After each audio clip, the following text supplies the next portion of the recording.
Bharatiya Janata party की प्रदेश कार्य समिति की बैठक थी लखनऊ में। दिल्ली से लेकर उत्तर प्रदेश के तमाम बड़े नेता, जिलों के अध्यक्ष, मंडलों के अध्यक्ष, सब लोग पहुंचे थे। मंथन हो रहा था कि जो कुछ उत्तर प्रदेश में हुआ, जो उत्तर प्रदेश 80 में से 70-60 सीटों तक जिता करके बीजेपी को देता रहा, आखिर उस उत्तर प्रदेश में बीजेपी अपने प्रतिद्वंदी पार्टियां समाजवादी पार्टी या कांग्रेस से कहां पिछड़ गई, यह पूरा मंथन हो रहा था। इस मंथन पर आएंगे, उससे पहले एक किस्सा आपको बता देना चाहता हूं। 2009 का लोकसभा चुनाव आ रहा था। संघ बिल्कुल अड़ा हुआ था कि भाई कोई नया नेता आना चाहिए बीजेपी की तरफ से, और उस समय बीजेपी के 3 राज्यों में अलग अलग नेता थे जिनके नाम की चर्चा होने लगी थी धरातल पर कि इन नेताओं का नाम संघ आगे करके लोकसभा 2009 का चुनाव लड़ सकता है। उसमें एक नाम था प्रधानमंत्री, अब के प्रधानमंत्री, तब के गुजरात के मुख्यमंत्री नरेंद्र मोदी, मध्य प्रदेश के तब के मुख्यमंत्री शिवराज सिंह चौहान, और तब के मुख्यमंत्री रमन सिंह, छत्तीसगढ़ के मुख्यमंत्री। ये तीनों ही मुख्यमंत्री ऐसे थे जिनका 2-2 कार्यकाल पूरा हो चुका था और अपने अपने राज्यों में बहुत अच्छा काम कर रहे थे। लेकिन दिल्ली में एक बहुत सीनियर लीडर थे, बुजुर्ग लीडर थे, जो अड़ गए, बोले नहीं, ये वाला चुनाव तो हम अपने नाम पे लड़ेंगे। क्यों? क्योंकि उनको यह लगा 2004 में शाइनिंग इंडिया गिर गया था, अटल बिहारी वाजपेयी के नाम पे चुनाव बीजेपी हार गई थी, और इस बार उन बुजुर्ग नेता की जिद थी संघ के सामने कि इस बार मेरे नाम पर ही चुनाव होगा। और वो नेता थे लाल कृष्ण आडवाणी। ये वो मौका था जब संघ नरेंद्र मोदी को दिल्ली लाने की तैयारी शुरू कर चुका था, और संघ ने उस समय अपने उस प्लान को रोक दिया। और उस समय के सीनियर लीडर लाल कृष्ण आडवाणी का जो ईगो है सेटिस्फाई, कई बार बड़े नेताओं का ईगो सेटिस्फाई करना पड़ता है, संघ ने छोड़ दिया जी, ठीक है जी, आपके नाम पे चुनाव लड़ लेंगे। और 2009 का भी लोकसभा चुनाव बीजेपी हार गई। तो हुआ यह कि चूंकि आडवाणी जी की बात भी रह गई और संघ को भी एक मौका मिल गया कि नरेंद्र मोदी को गुजरात से दिल्ली तक लाने के लिए जो प्रॉपर प्रोग्रामिंग करनी थी, तैयारी करनी थी, नरेंद्र मोदी को भी समय मिल गया, और बाद में नरेंद्र मोदी दिल्ली चले आए। दिल्ली भी जब नरेंद्र मोदी आए, उससे पहले उनको गुजरात में ही रोकने के लिए बहुत सारी साजिशें हो रही थी। प्रदेश कार्य समिति पर आ जाते हैं, फिर इस कहानी जो मैंने आपको बताई इस पर भी आएंगे। प्रदेश कार्य समिति में मंथन था कि भाई उत्तर प्रदेश हारे कैसे, चुनाव में हुआ क्या। सभी नेता अपनी अपनी बात कह रहे थे।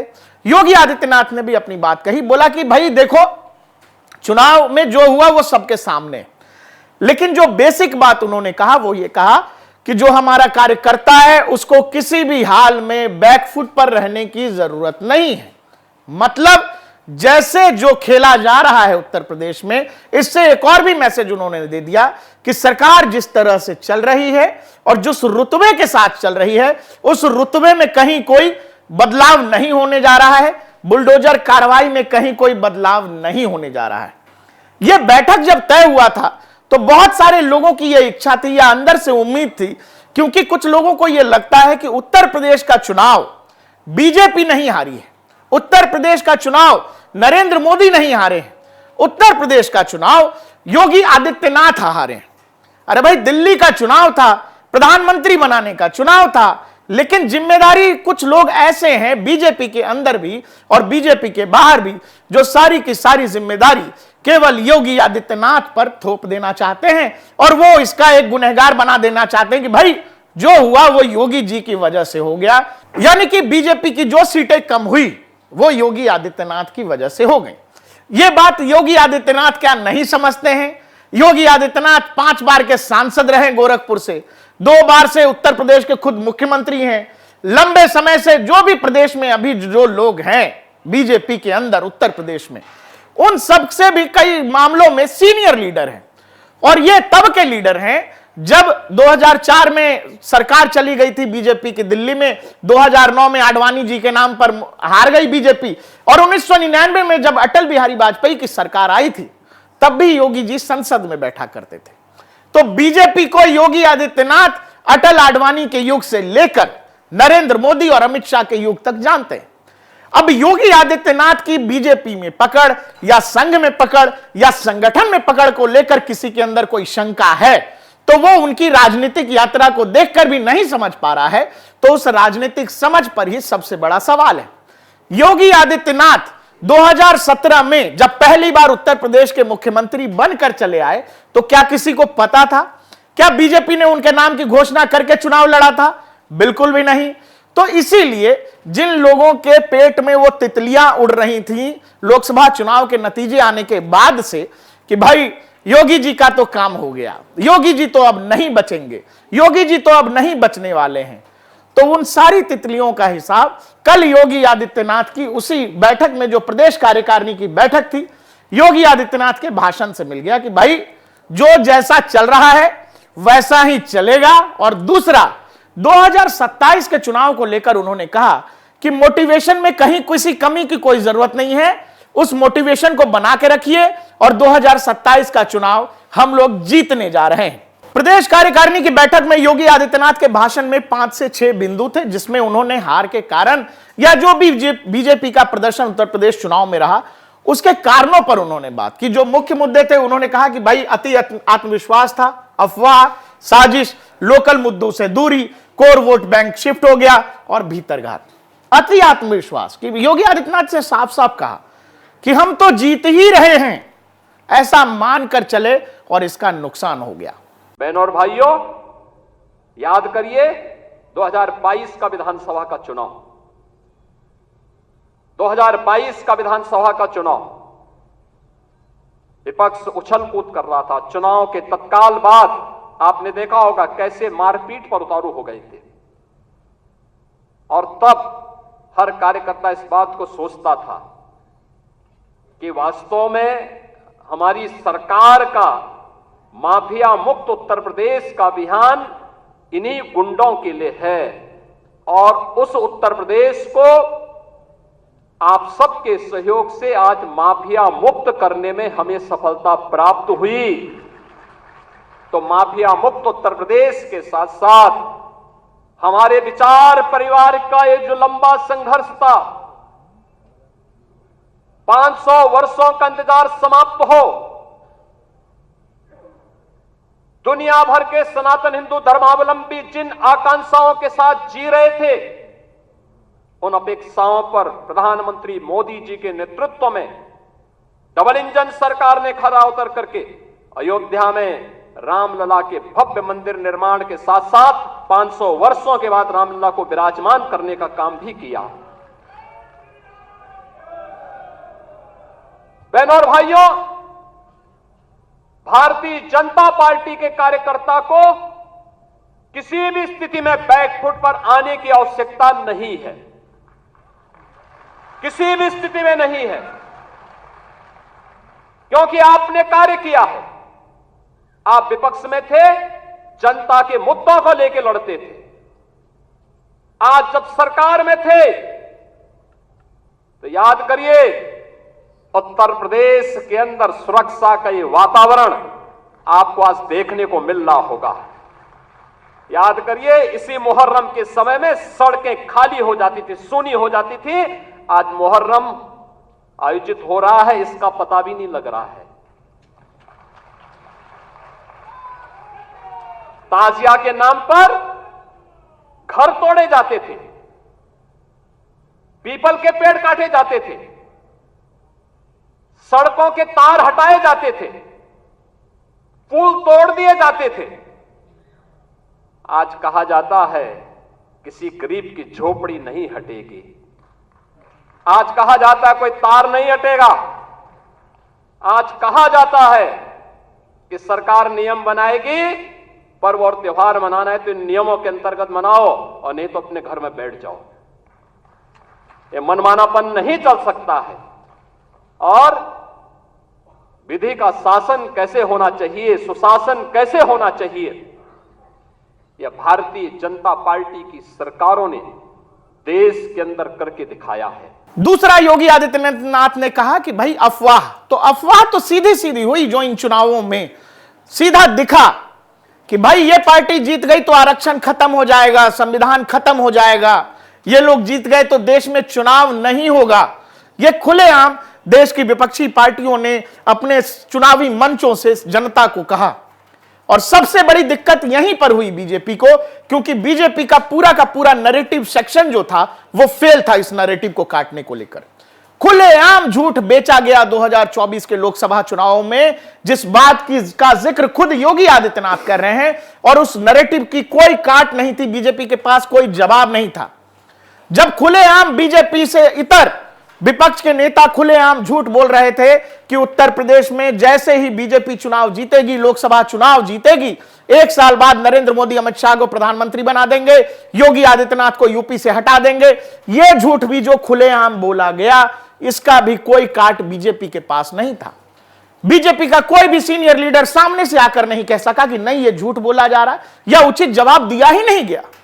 जनता के बीच ये गलत मैसेज चला गया और उसका खामियाजा बीजेपी को अलग अलग झूठ, जिसको कह लीजिए अफवाह कह लीजिए, बीजेपी को देश भर के चुनाव में और उत्तर प्रदेश में भी भुगतना पड़ा। इसके अलावा उन्होंने कहा साजिश जो कह रहे हैं वो वही है।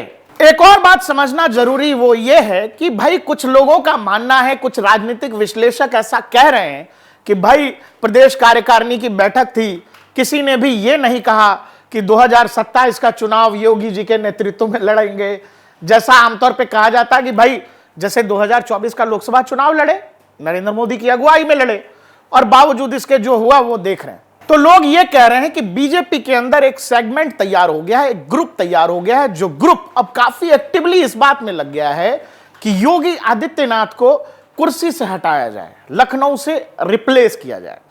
तो सवाल यह है कि बीजेपी तो कोई किसी एक व्यक्ति की पार्टी तो है नहीं, संगठन की पार्टी है।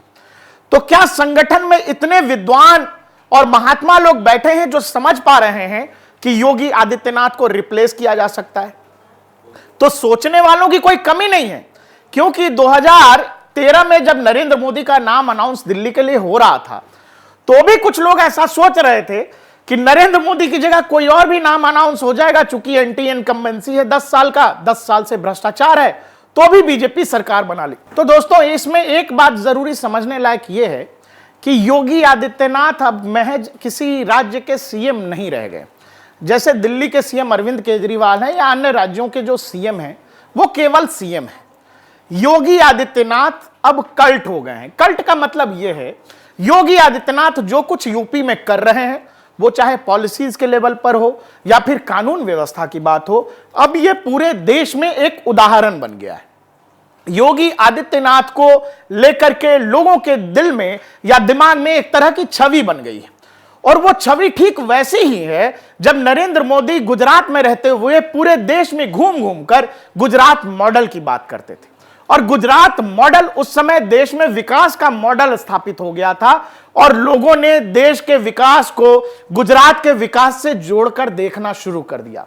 ठीक वही बात योगी आदित्यनाथ के साथ है। योगी आदित्यनाथ उत्तर प्रदेश में अपनी सरकार में जो कुछ कर रहे हैं, जिस तरह से प्रदेश को चला रहे हैं, वो पूरे देश में एक उदाहरण रख रहा है। और साथ ही एक और बात, जो लोग नरेंद्र मोदी को प्रधानमंत्री के तौर पर एक बेहतर मानते हैं, उनको भी ये लगता है, देश में एक वर्ग है जो अभी से ये मानने लगा है कि भाई मोदी के बाद कौन, नरेंद्र मोदी के बाद देश में दिल्ली में किसको होना चाहिए। और वो दूसरा नाम जो लोग समझ रहे हैं वो योगी आदित्यनाथ का नाम है। और नरेंद्र मोदी को लेकर, जैसा आपको याद होगा, देश में चौक चौराहों, पनवाड़ी की दुकान पर, चौक पर लोग नरेंद्र मोदी की बात करने लगे थे, और बीजेपी की मजबूरी हो गई बावजूद इसके। तो गोवा अधिवेशन से पहले लाल कृष्ण आडवाणी, बीजेपी के सीनियर लीडर, ने एक बड़ा खत लिख दिया था और उसमें अपनी नाराजगी जता दी थी। लोगों ने कहा कि अब तो नरेंद्र मोदी का दिल्ली आना मुश्किल हो गया है। लेकिन नरेंद्र मोदी दिल्ली आए, क्योंकि नरेंद्र मोदी उस समय संघ की जरूरत थे। और संघ का फ्यूचर प्लान क्या है? क्या संघ में कोई वो सिस्टम तो है नहीं, नेताजी का बेटा ही नेता बनेगा, प्रधानमंत्री का बेटा प्रधानमंत्री बनेगा। संगठन के लोग रहते हैं। अलग अलग राज्यों में जब आप नेताओं को देखेंगे तो आपको समझ आएगा कि संघ की नजर में योगी आदित्यनाथ का क्या वजूद है या क्या महत्व है। इसको आप ऐसे समझ लो कि 2017 में योगी आदित्यनाथ का कहीं से कोई नाम नहीं था और योगी आदित्यनाथ प्रदेश के सीएम बन गए। दूसरी बात, 2024 का लोकसभा चुनाव का नतीजा जब आप देखेंगे तो सारा का सारा बिल जो लोग योगी आदित्यनाथ पे फाड़ रहे हैं, वो इसीलिए फाड़ रहे हैं कि उनको योगी आदित्यनाथ पसंद नहीं है, क्योंकि उनको योगी आदित्यनाथ नहीं चाहिए। लेकिन देश में ठीक एक वैसा ही वर्ग 2013-14 जैसा खड़ा हो गया है जो योगी आदित्यनाथ को दिल्ली में देखना चाहता है। और यही संघ और बीजेपी की मजबूरी है कि नरेंद्र मोदी और योगी आदित्यनाथ ये दोनों भारतीय राजनीति के कल्ट फिगर होते जा रहे हैं और इनका कोई काट नहीं है। और आप अगर बीजेपी के अंदर या बीजेपी संगठन के अंदर कुछ लोग ये सोच पा रहे हैं कि योगी आदित्यनाथ को रिप्लेस कर दिया जाए, तो ये मतलब वो ठीक वैसा है कि कालिदास टहनी पे बैठे थे, जिस टहनी पे बैठे थे उसी को काट रहे थे। योगी आदित्यनाथ संघ की फ्यूचर प्लानिंग के नंबर 1 नायक हैं, क्योंकि नरेंद्र मोदी 3 बार से प्रधानमंत्री हैं। अगली बार जब चुनाव में जाएंगे तो किसके नाम पर जाएंगे? वो कोई लीडर है क्या आपके पास जो मास मूवमेंट चला सकता है या देश में जिसको लेकर लोग सोच सकते हैं? और वो नाम है योगी आदित्यनाथ। तो ये जो लोग तमाम ख्याली पुलाव बना रहे हैं कि नाम नहीं लिया, नहीं बताया कि 2027 में किसके नेतृत्व में चुनाव लड़ेंगे, इससे कोई फर्क नहीं पड़ता है। योगी आदित्यनाथ के ही नेतृत्व में बीजेपी 2027 का चुनाव लड़ेगी। जो सिचुएशन कह रही है या जो पॉलिटिकल समझदारी कहते हैं जिसको, वो संगठन और पार्टी को लेकर अगर देखेंगे, अब बाकी अगर कुछ समझदार लोगों का ऐसा चल जाता है, राजनीति में कुछ भी संभव है कि योगी आदित्यनाथ नहीं होंगे, तो नहीं होंगे तो फिर आप ये भी समझिए कि फिर बीजेपी का बिहार में क्या होगा, झारखंड में क्या होगा, अलग अलग राज्यों में क्या होगा। क्योंकि अब योगी आदित्यनाथ और उनका प्रभाव, उनकी समझ, उनकी ताकत केवल उत्तर प्रदेश की सीमाओं में बंधा हुआ नहीं है।